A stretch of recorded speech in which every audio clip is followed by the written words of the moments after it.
কারণ gestational diabetes mellitus এই শব্দটা আমরা কম বেশি অনেক শুনে থাকি।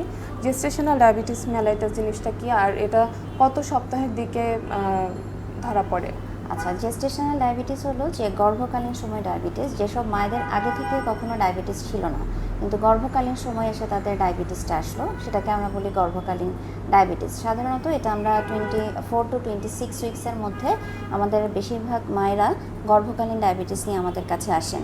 এবং এক্ষেত্রে আমি একটু অ্যাড করতে চাচ্ছি যে সাধারণত আমাদের যে ডায়াবেটিস, টাইপ 2 ডায়াবেটিসের কথা যেটা আপনাকে আমি একটু আগে বললাম, রক্তের সুগারের পরিমাণ যদি আমাদের খালি পেটে 7-এর বেশি এবং ভরা পেটে যদি আমাদের 11.1-এর বেশি থাকে, আমরা এটাকে ডায়াবেটিস বলি।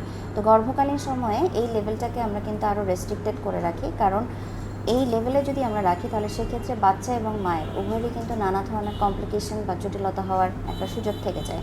তো গর্ভকালীন সময়ে যদি খালি পেটে আমরা 5.1 এবং খাওয়ার পরে যদি 8.3-এর বেশি থাকে, তখনই আমরা এটাকে গর্ভকালীন ডায়াবেটিস বলি।